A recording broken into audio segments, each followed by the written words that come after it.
मेरी शादी को 3 साल बीत चुके थे। अजीब होता है ना, कुछ पल ऐसे होते हैं जो बरसों पर भारी पड़ जाते हैं और कुछ साल ऐसे बीत जाते हैं। मैंने उन 3 सालों में बहुत कुछ सीखा, बर्दाश्त किया और कुछ ऐसे चेहरे दिखे जिनके बारे में कभी सोचा भी नहीं था। मैं जब भी मायके जाती मेरी भाभी मेरा स्वागत ऐसे करती थी जैसे मैं कोई मेहमान नहीं बल्कि उनकी कोई अपनी बहन हूँ। हाथों में चाय का कप, साथ में मेरी पसंद की कोई चीज़ बनाकर रखती, मेरी चीज़ों का ख्याल, मेरे आराम का ध्यान रखती। मैं अगर रात को देर से सोती तो मेरे लिए चुप्पी का माहौल रखती। मुझे यही लगता रहा कि भाभी ना सिर्फ मेरा इज्जत करती हैं बल्कि मान सम्मान भी करती हैं। लेकिन एक किस्से ने सब कुछ बदल कर रख दिया था। मेरी माँ पापा की मृत्यु के बाद बहुत टूट तो गई थी, लेकिन हमारे सामने कभी कमज़ोर ना पड़ी। सिलाई मशीन उनके भविष्य का हिस्सा था। सुबह सवेरे उठना, नाश्ता बनाना, हमारी तैयारी करके स्कूल भेजना और फिर वह सारा दिन अपनी सिलाई में लगा देती। उनके हाथों में भविष्य सुई धागा ही नजर आता। मैंने कई बार सोचा, माँ भी तो औरत हैं, वह भी थकी होंगी, लेकिन उनके चेहरे पर थकन के बजाय हौसला नजर आता। मैं और मेरा भाई, हम दोनों ही उनकी दुनिया थे। माँ हमेशा कहती थी, बेटी हो या बेटा, दोनों बराबर होते हैं, मेरे लिए तुम दोनों एक जैसे हो। और सच में माँ ने कभी फर्क नहीं रखा। भाई को इस काबिल बनाया कि वह अच्छी नौकरी कर सके। मुझे भी सब कुछ सिखाया जो एक लड़की को अपने पैरों पर खड़ा करने के लिए ज़रूरी होता है। सिलाई, कढ़ाई, बोलचाल, यहाँ तक कि माँ ने मुझे खुद पर भरोसा करना भी सिखाया था। आंखों में आंसू भी थे, मुस्कुराहट भी। मेरे विदाई होने के बाद जब भी मैं उनसे मिलने जाती, वो मुझे गले लगाकर कहती, बेटी ससुराल में खुश रहना, ससुराल में बेटियां फूलों की तरह होती हैं, खुशबू बनकर रहती हैं, रास्तों का कांटा बनकर नहीं। उनके कदमों में बैठकर उनका हाथ थामती, कहती, माँ जो कुछ आपकी परवरिश की वजह से है। भाई ने शादी की जल्दी बाद अपने लिए अलग कमरा बनवा लिया और भाभी के साथ रहने लगा। भाभी शुरू के दिनों में माँ के साथ बहुत अच्छा बर्ताव करती थी। उन्हें वक्त पर खाना देती, दवाई देती, उनका ख्याल रखती, उनकी पसंद की चीज़ें बनाती। सब कुछ तो भाभी कर रही थी। मुझे यही लगा कि माँ का बुढ़ापा सुकून से बीतेगा। मैं जब भी आती भाभी मुझे कहती, आप फिक्र ना करो, माँ का हम बहुत ख्याल रखते हैं, आप बस ससुराल में खुश रहो।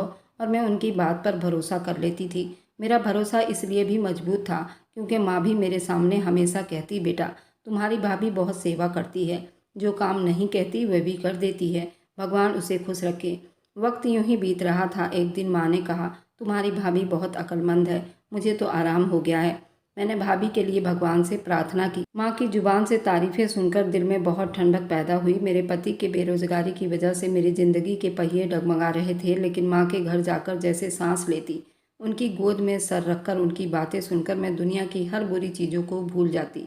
एक दिन माँ के हाथ पर मरहम लगा हुआ देखा तो पूछ लिया, क्या हुआ माँ? वह कहने लगी, सिलाई करते हुए सुई चुभ गई थी। कुछ नहीं, मैंने ज़्यादा नहीं सोचा। माँ छोटे छोटे जख्म को हमेशा मामूली बात समझती थी। मुझे क्या मालूम था, कुछ जख्म ऐसे होते हैं जो नज़र नहीं आते, वे जख्म गहरे होते हैं, आत्मा पर लगते हैं, मगर हकीकत हमेशा वही नहीं होती जैसी नज़र आती है। ज़िंदगी के पर्दे के पीछे जो मंजर छुपे होते हैं वह तभी सामने आते हैं जब वक्त का पर्दा उठता है। और वक्त आने वाला था। माँ के घर में सुकून था, लेकिन मेरी अपनी ज़िंदगी बराबर कष्ट में बीत रहे थे। मेरा पति पढ़ा लिखा तो था, मैनेजर था, शुरू में बहुत खुश था, किसी बड़ी कंपनी में काम करके अच्छी पोस्ट मिलेगी और सब कुछ ठीक हो जाएगा। मगर वक्त ने हमें जिस रास्ते पर धकेला, वहाँ सपना कम हकीकत ज़्यादा थी। शादी के जल्द बाद कई जगहों पर नौकरी लगे, कई इंटरव्यू दिए, कुछ जगहों पर 2-3 हफ्ते का काम किया, लेकिन या तो कंपनी बंद हो गई या तनख्वाह कम मिलती थी। अक्सर गोपाल शाम को थक हार कर बैठ जाता, कहता, दृष्टि ऐसा लगता है जैसे किस्मत हमसे नाराज है। मैं हमेशा उनका हौसला बढ़ाती, अपने मेहनत करनी है, भगवान जरूर हम पर अपनी कृपा बनाएगा। लेकिन मेरे उन शब्दों से हमारे किचन का चूल्हा नहीं चलता था। जब पति काम पर ना जाता तो मैं सिलाई करके कुछ पैसे जमा करती। माँ कभी कभार कुछ दे देती, मगर मैं बार बार उनके दरवाजे पर नहीं जा सकती थी। खुददारी भी तो कोई चीज़ होती है ना। सास तो शुरू में चुप रही, उन्हें भी लगा शायद कुछ ही दिनों की बात है, लेकिन जैसे जैसे महीने बीत गए उनके शब्द बदलने लगे। एक दिन शाम को चाय पीते हुए सास ने कहा, दृष्टि, लड़के ने तो सिर्फ किताबें ही पढ़ी, अकल नहीं सीखी। हम कब तक तुम दोनों को बैठाकर खिलाएंगे? मैं बात को टालने की कोशिश करती, लेकिन पति ने भी सुन लिया था। वह चुप हो गया, मगर मैं जानती थी कि अंदर कहीं ना कहीं कुछ टूट गया है। अगले दिन सास ने साफ शब्दों में कहा, दृष्टि बेटी, हम तुम दोनों का खर्च अब नहीं उठा सकते, हमारा भी गुजारा मुश्किल हो रहा है, तुम दोनों अब कोई अलग बंदोबस्त करो। यह सुनकर जैसे किसी ने मेरी रीढ़ की हड्डी मोड़ दी हो। एक पल के लिए समझ नहीं आया क्या कहूँ। पति ने नज़रें झुका ली। मैं कमरे में आकर चुप बैठी रही। 2 दिन के बाद हमने सामान बांधा, कुछ कपड़े, कुछ बर्तन और कुछ पुरानी चारपाई। पति ने एक जानने वाले के साथ जाकर छोटा सा कमरा किराए पर तलाश किया था। तीसरी मंजिल पर एक पुराना फ्लैट। अंदर दाखिल होते एक बल्ब भी नहीं था, दीवारों पर नमी, फर्श पर सीलन के निशान। मैंने पति से कहा, कोई बात नहीं, हम यहाँ भी शुरुआत कर सकते हैं, बस आप दिल छोटा ना करो। हमने पुरानी चादर फर्श पर बिछाई, दोनों बैठकर। अगले दिन से मैंने गली के एक बुटीक वाली से सिलाई का काम लेना शुरू किया। दिन भर मशीन चलाती और शाम को थकन से चूर हो जाती। पति अक्सर घर से बाहर होता, कहीं ना कहीं इंटरव्यू या किसी कंपनी के चक्कर में लगा होता। एक दिन वह थके कदमों से आया, हाथ में अखबार था। बैठते ही बोला, आज फिर इंटरव्यू देने गया था, उम्मीद इस बार नौकरी लग जाएगी। पर वहाँ तो एक से बढ़कर एक एक्सपीरियंस वाले लोग आए थे। उन्होंने कहा शायद नंबर आ जाए, लेकिन देखते हैं। मैंने उसका हौसला बढ़ाया, वह दिन जरूर आएगा, भगवान हमसे इतनी परीक्षाएं नहीं लेगा। मैंने कभी शिकायत नहीं की, माँ से न पति से। लेकिन एक दिन ऐसा भी आया जब हमारे पास आटे के लिए भी पैसे नहीं थे। मैंने पुराने पर्स में रखे कुछ सिक्के लिए और बाजार जाकर सिर्फ आटा और दाल खरीदा। उस दिन दाल भी नहीं थी। पति ने बगैर कुछ कहे सूखी रोटी खाई और फिर कहा, दृष्टि, अगर मैं एक हफ्ते में कुछ ना कर सका तो मैं रिक्शा चलाना शुरू कर दूंगा। मैंने जवाब दिया, इज्जत की कमाई है, कोई शर्म की बात नहीं। उन दिनों मैंने कई लोगों के व्यवहार बदलते हुए देखे। जो लोग पहले हमें अपने साथ बिठाते थे, अब मिलते वक्त नज़र चुराते थे। एक पुराना दोस्त पति से मिला और बोला, ये क्या कर रहे हो? हंसकर आगे बढ़ गया। पति ने वे रात दिन सोए बिना बिता दिए। उन सब पलों में एक बात जो हमें जोड़े रखा था, वह हमारा एक दूसरे पर भरोसा। मैं जानती थी वह जितना भी टूटा हो मेरे लिए लड़ रहा है। मैं भी जानती थी कि मैं उसके साथ हूँ, चाहे कुछ भी हो। एक दिन शाम को जब गोपाल घर पर दाखिल हुआ, उसके चेहरे पर पहली बार चमक देखी थी, जो मैंने बहुत साल के बाद देखी थी। उसके हाथ में एक सफ़ेद लिफाफा था। दरवाज़ा खोलते ही बोला, दृष्टि, काम मिल गया है। मैंने तेज़ी से पानी का गिलास हाथ में पकड़ाया, उसके पास चली गई। गोपाल ने कहा कि एक प्राइवेट कंपनी है, मार्केटिंग का काम है। इंटरव्यू तो एक हफ्ते पहले दिया था, लेकिन जवाब की उम्मीद नहीं थी। आज ही ज्वाइनिंग लेटर आया है, तनख्वाह भी ठीक है और सबसे अच्छी बात यह है कि ट्रांसपोर्ट अलाउंस भी मिलेगा। मैंने मुस्कुराकर उसका हाथ थाम लिया। मैंने कहा, भगवान हमारी मेहनत खराब नहीं करेगा। उस शाम हमने 2 कप चाय, बासी बिस्कुट से एक छोटा सा जश्न मनाया था। मैंने गोपाल से कहा, अब हम किराया वक्त पर देना होगा, बिजली का बिल चुकता करेंगे, और हाँ, मेरी सिलाई मशीन को भी मरम्मत की ज़रूरत है। उसने हाँ में सिर हिलाया। और तुम्हारे लिए मैं एक नया कपड़ा ज़रूर लाऊंगा। अगली सुबह मैं जल्दी उठ गई, किचन साफ किया, चाय बनाई और गोपाल को तैयार होते देखा। दिल में बड़ा तसल्ली हुआ। मैंने उसके शर्ट को भी इस्त्री किए, जूते पॉलिश किए, और जब वो दफ्तर के लिए निकल गए और जाते जाते कहा, दृष्टि, अब सब कुछ बदल जाएगा। दरवाज़ा बंद होते ही मैंने अपनी टूटी हुई चप्पल पहनी। कुछ पैसे रखे थे मुश्किल वक्त के लिए, उनमें से एक मिठाई का डब्बा लिया। मेरे दिमाग में एक ही बात थी, ये खबर माँ को बता दूँ, जिन्होंने हर बार मेरे हौसले को सहारा दिया। जब खाली होती, माँ का दिया हुआ 100 का नोट किसी खजाने की तरह निकलता। फिर मैं रिक्शे में बैठ गई। माँ के मोहल्ले की गलियों में दाखिल होते हुए एक पुरानी सी खुशबू महसूस हुई थी। वही दरवाज़ा, वही खिड़की जिसे कभी मैं और भाई जाकर खेलते थे। मैं अजीब खुशी में थी कि इस बार खुशखबरी सुनाने जा रही हूँ। दरवाज़ा खटखटाया। भाभी ने दरवाज़ा खोला। मुझे देखते ही थोड़ा चौंकी, फिर रूखे शब्दों में बोली, आप ठीक तो है ना? मिठाई का डब्बा हाथ में उठाया। बस खुशखबरी देने आई हूँ, गोपाल को अच्छी नौकरी मिल गई है। सोचा माँ को बता दूँ। उन्होंने भगवान की कृपा की। भाभी ने दरवाज़ा खोला।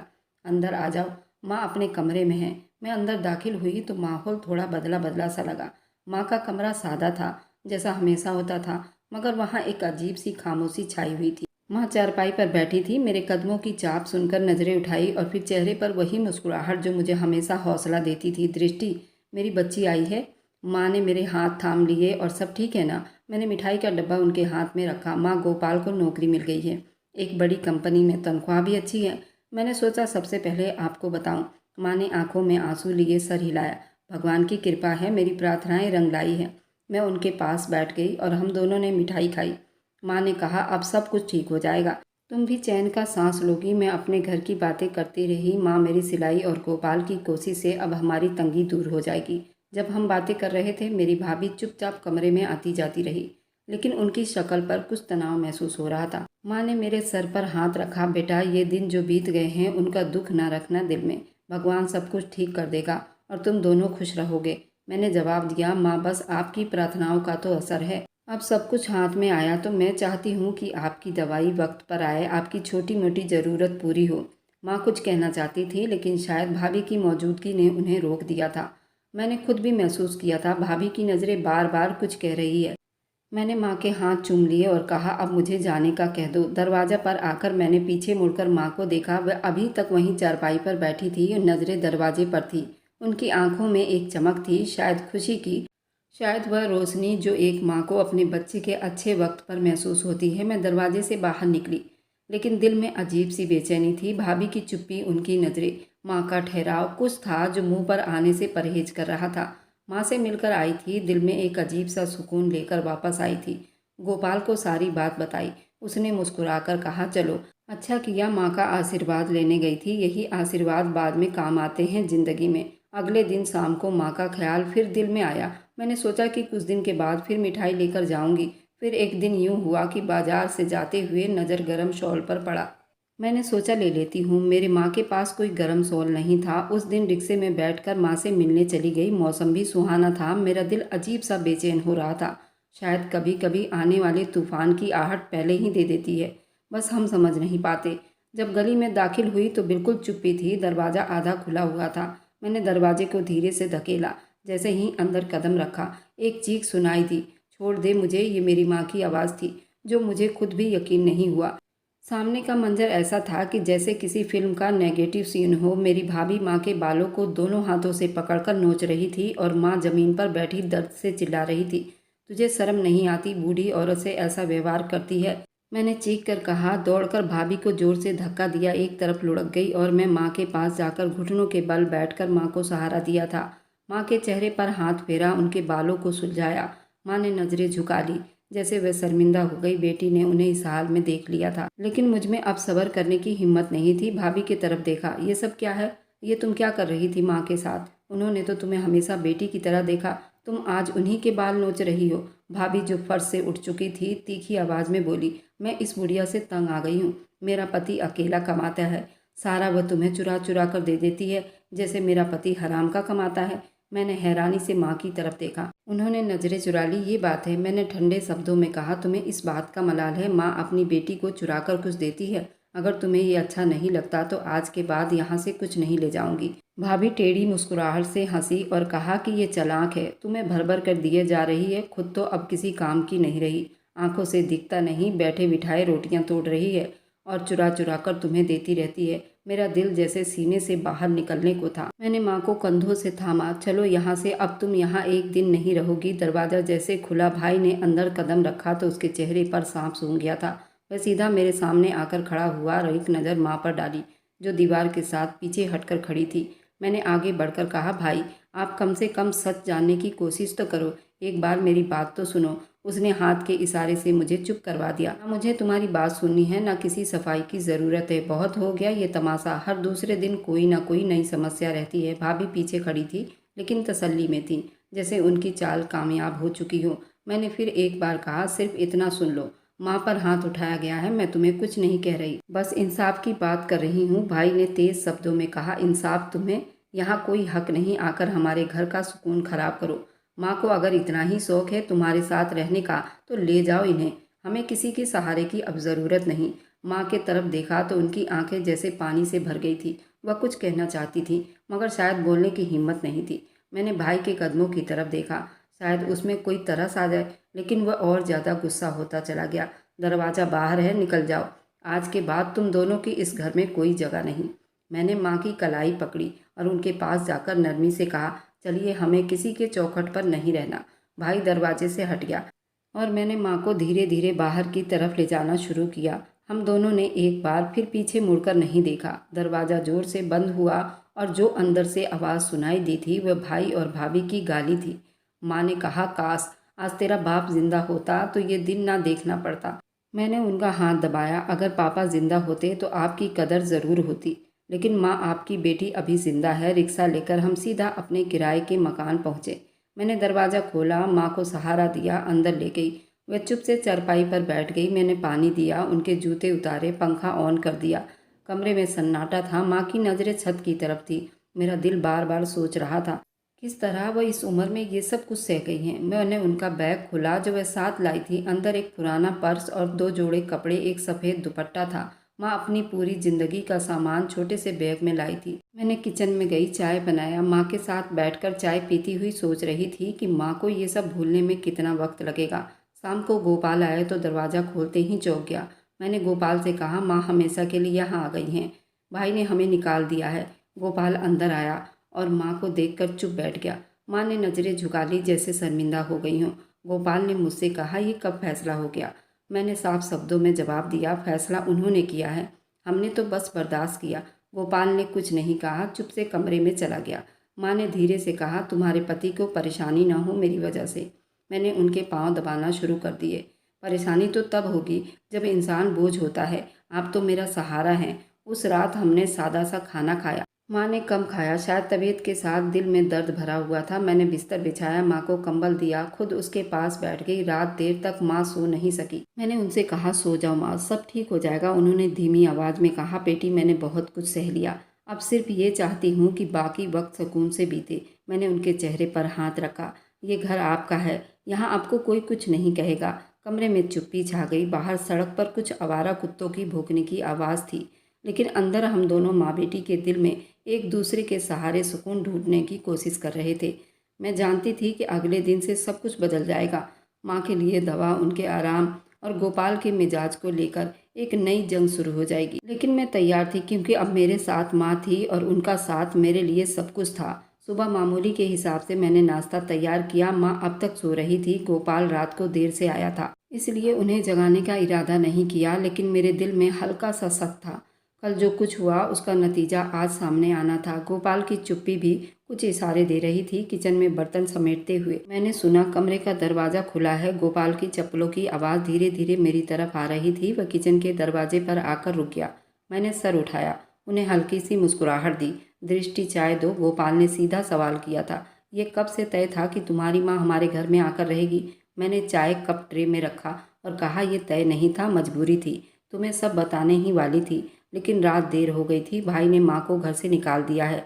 भाभी माँ को बालों से पकड़कर मार रही थी। मैं कैसे छोड़ देती? गोपाल ने ठंडी सांस ली। देखो, मैं तुम्हारा दुख समझ सकता हूँ, लेकिन मेरी भी तो सुनो। अभी मेरी नौकरी नहीं है, समस्याएं हो जाएगी। ऊपर से ये अचानक जिम्मेदारी। मैंने चाय उसके हाथ में दी। ये जिम्मेदारी नहीं, मेरी माँ है। जिंदगी के मुश्किल वक्त में उन्होंने मेरा साथ दिया था, अब मैं कैसे उन्हें अकेला छोड़ दूं? गोपाल ने कुर्सी पर बैठते हुए कहा, दृष्टि तुम जानती हो मैं तुम्हें कभी मना नहीं करता, लेकिन तुमने मुझसे पूछना तक अच्छा नहीं समझा। मैं उसके सामने बैठ गई। कुछ फैसला पूछे बगैर करने पड़ते हैं, जब कोई रास्ता ना हो तो तब दिल की सुनते हैं। और मेरा दिल ये भी स्वीकार कर रहा था कि मेरी माँ दर दर धक्के क्यों खाएगी। गोपाल ने चाय का घूंट लिया, फिर कहा, मेरी माँ क्या सोचेगी? वह पहले ही समझती है कि तुमने मुझे जोरू का गुलाम बनाया है। अब जब वह सुनेगी कि मैं तुम्हारी माँ को अपने घर में रख रहा हूँ तो उनका व्यवहार मेरे साथ कैसा होगा? तुम्हारी माँ को हम समझा सकते हैं, क्या ये बात ज़रूरी है कि लोग क्या कहेंगे? हम एक बूढ़ी औरत को छत दें? गोपाल चुप हो गया, फिर बोला, तुम मेरी बात मान लो। मैं अभी अभी इस काबिल नहीं हूँ 2 घरों का बोझ उठा सकूँ। अगर तुम अपनी माँ को रखना चाहती हो तो सोच लो नतीजा क्या निकलेगा। मैंने हैरानी से उसके तरफ देखा। तुम कहना क्या चाहते हो? मैं माँ को वापस भाई के घर पर छोड़ाऊँ, जिसने माँ के मुंह पर दरवाज़ा बंद करके घर से निकाल दिया? गोपाल ने नज़र चुराते हुए कहा, उनकी जिम्मेदारी है, वह उनका बेटा है, उसे निभाना चाहिए, हम पर फर्ज नहीं बनता। मेरे दिल में एक टीस सी उठी थी, लेकिन मैंने नरमी से जवाब दिया, बेटा होने से अगर जिम्मेदारी पूरी हो जाती है तो माँ यहाँ ना होती। अगर तुम मेरी जगह होते तो क्या यही करते?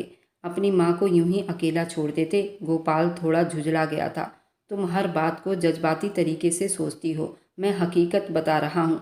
मैंने आराम से कहा, हकीकत यह है कि माँ बूढ़ी हो चुकी हैं और अब हमारी जिम्मेदारी है हम उन्हें रखें या छोड़ दें। फ़र्क सिर्फ ज़मीर का है। गोपाल ने चाय ख़त्म की, कुर्सी से उठकर कहा, मेरा ज़मीर तब भी जागा था जब हमारे पास कुछ भी नहीं था। तुम सिलाई के ऑर्डर वक्त पर ख़त्म नहीं कर पाती। अब सर पर एक और जिम्मेदारी हमारे ऊपर आ गई है। मैंने उठकर उसका रास्ता रोका। तो बताओ गोपाल, क्या तुम ये चाहते हो कि उन्हें निकाल दूं? ये कहकर हम उनका बोझ नहीं उठा पाएंगे। गोपाल थोड़ी देर चुप रहा, फिर कहने लगा, तुमने पूछा इसलिए मैंने सच कह दिया। मैं नहीं चाहता वह इस घर में रहें। मेरे कदम जैसे ज़मीन में जम गए थे।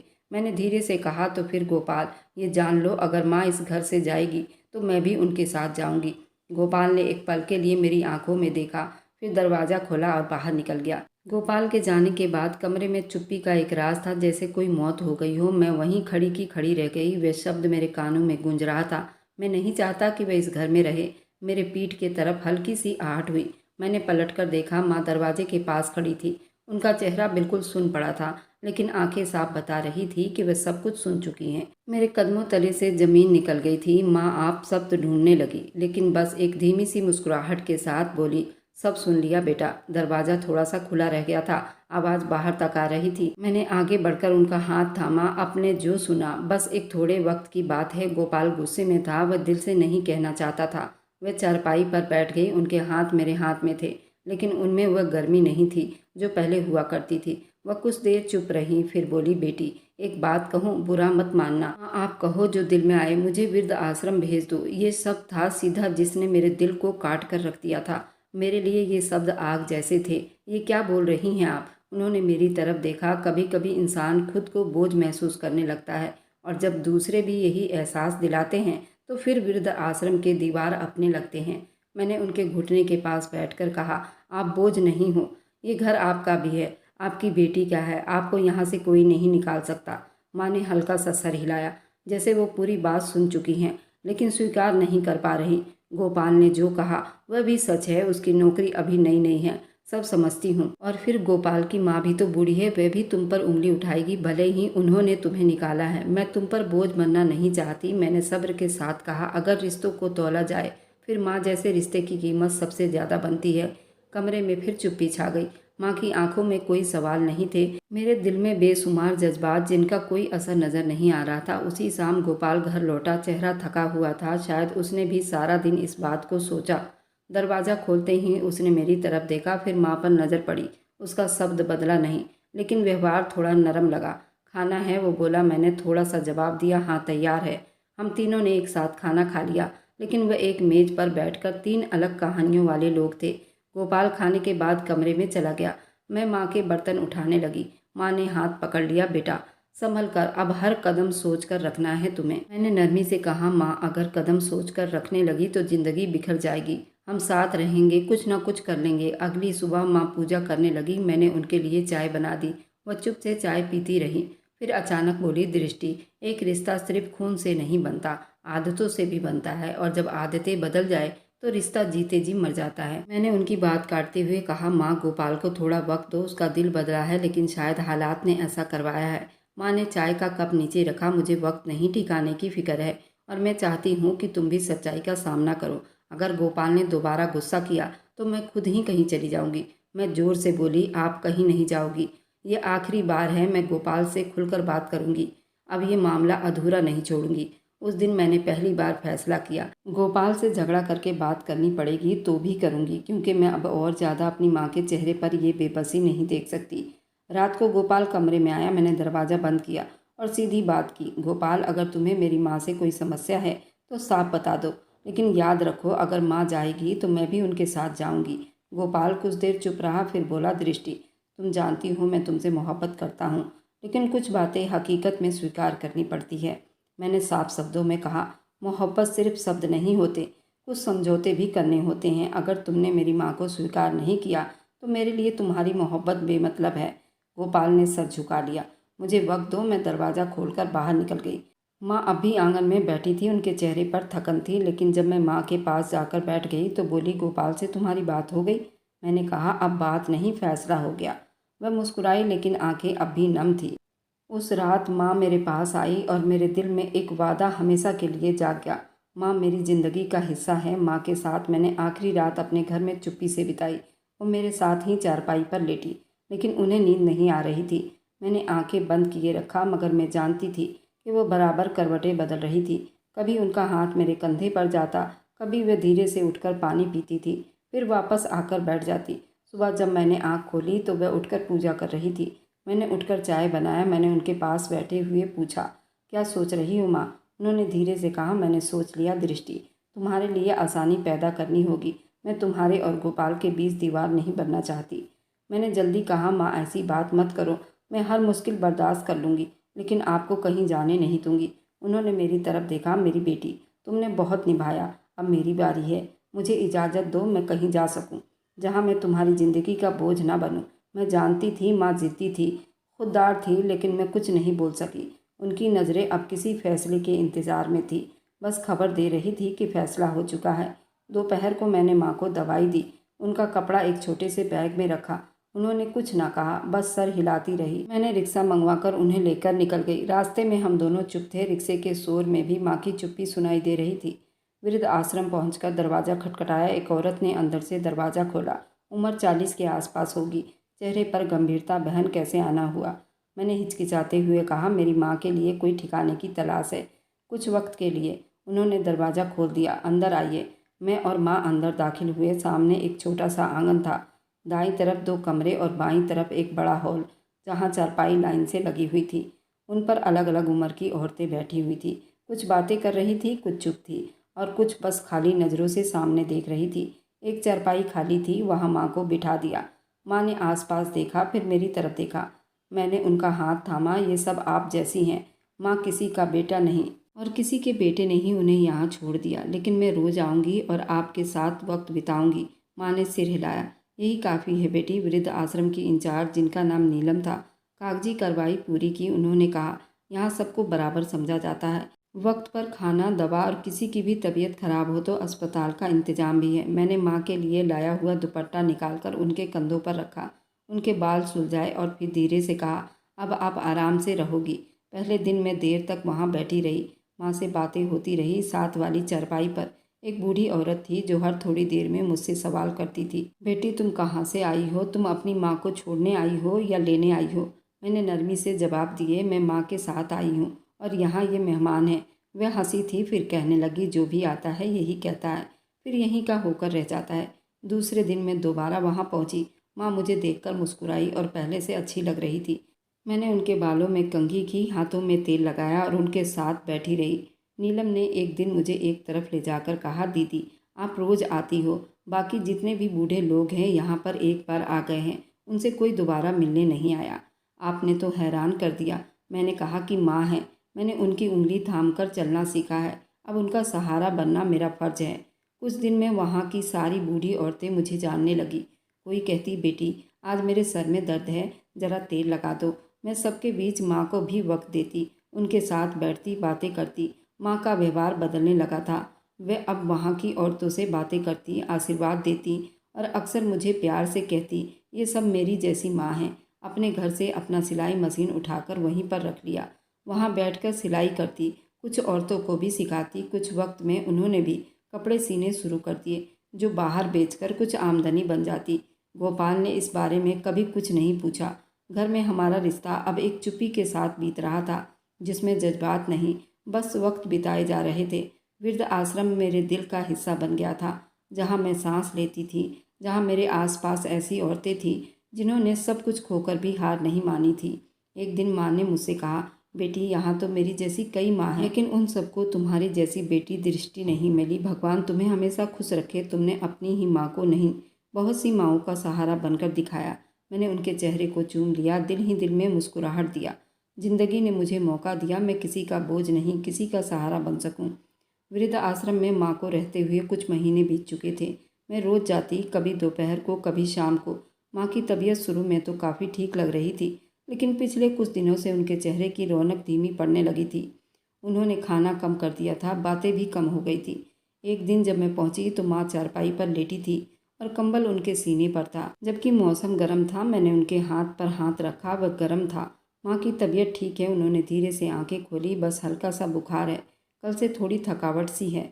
मैंने जल्दी से नीलम को बुलाया। नीलम ने जल्दी माँ को देखा और कहा, हम उन्हें अस्पताल लेकर चलते हैं, चेकअप करवा लेते हैं, क्या पता कोई वायरल बुखार हो। अगले दिन मैं खुद माँ को अस्पताल ले गई। उनका ब्लड टेस्ट करवाया, बीपी सब कुछ चेक करवाया था। डॉक्टर ने बताया जिसमें कमजोरी बढ़ गई है, खुराक और आराम की सख्त ज़रूरत है।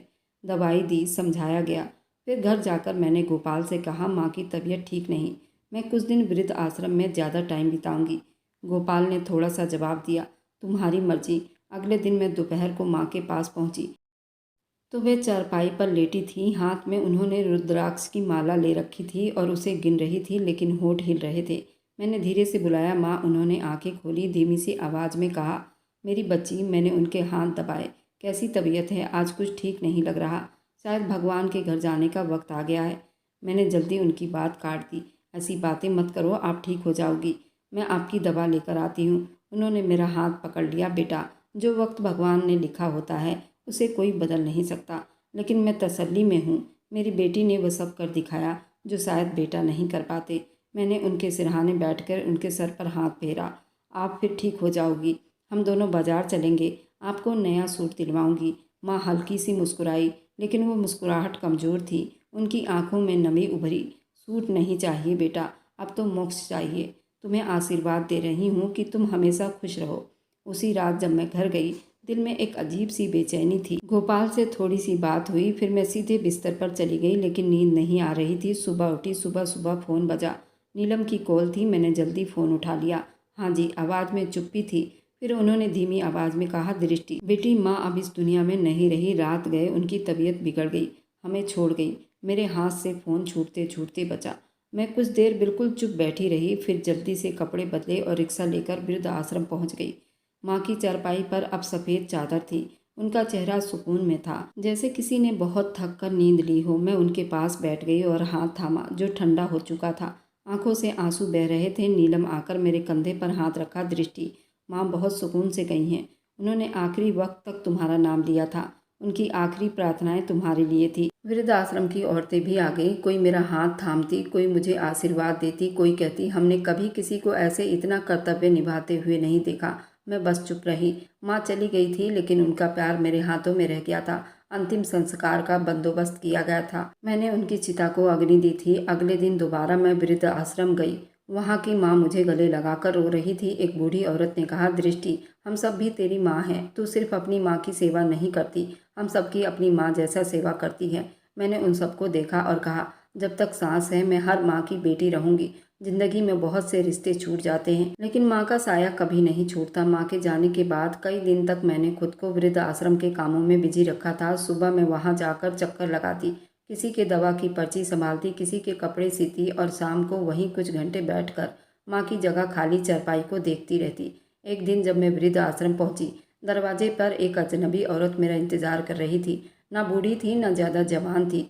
पुरानी फाइल हाथों में पकड़े, आंखों में पहचान की चमक। उन्होंने मुझे देखकर कहा, तुम दृष्टि हो, सुषमा की बेटी? मैंने हाँ में सिर हिलाया। जी।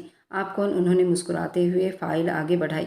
मैं तुम्हारी माँ की पुरानी दोस्त हूँ। तुम्हारी माँ से मेरी हरदम बात होती रहती थी। उनके जाने के बाद उनकी एक अमानत मेरे हवाले थी, जो उन्होंने खास कर मुझे दी थी। सिर्फ तुम्हें देनी थी। मैंने हैरानी से वह फाइल थाम ली। कैसी अमानत? तुम इसे घर ले जाकर देखना, सब कुछ लिखा है इसमें। इतना जान लो, तुम्हारी माँ बहुत सोच समझकर फैसला कर गई है। उस औरत ने मुझे थोड़ी देर बात की और फिर वह चली गई।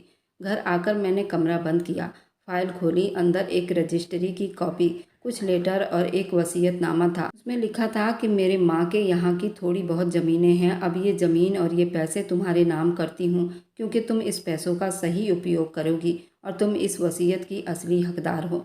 मैं वह पढ़कर रोने लगी। मुझे कोई लालच नहीं था। मुझे वे दौलत देखकर खुशी नहीं हुई, लेकिन मुझे अपनी माँ की बहुत याद आई थी। मेरी माँ अपने मायके में अकेली थी। उनके पिता ने अपनी सारी दौलत उनके नाम कर दी थी। उन्होंने भी अपने माँ बाप की बुढ़ापे में सेवा की थी और आज वे सारी दौलत मुझे सौंप गई थी। मैंने भी उस दौलत का पूरा सही उपयोग किया था। मैंने उस ज़मीन को बेचकर उस वृद्ध आश्रम में खर्च कर दिया। वहाँ कमरों में बेड, एसी और वहाँ की औरतों के लिए और अच्छी सुविधा उपलब्ध करवा दी। और जो पैसे बचे, मैंने अपने लिए एक फैक्ट्री खोली, जिसमें बेसहारा औरतों को सिलाई पर रख लिया। उनको तनख्वाह देने लगी। मेरी फैक्ट्री ने दिन दुगनी रात चौगनी की। अब मेरा पति भी मुझसे बहुत शर्मिंदा था, लेकिन उसने कुछ नहीं कहा। मेरी सास को भी उसके बड़े बेटे ने घर से निकाल दिया था। मैं उन्हें भी अपने पास ले आई थी और उनकी सेवा भी मैंने अपनी जिम्मेदारी पर ले लिया। मेरा पति मुझसे नज़र तो नहीं मिला पा रहा था।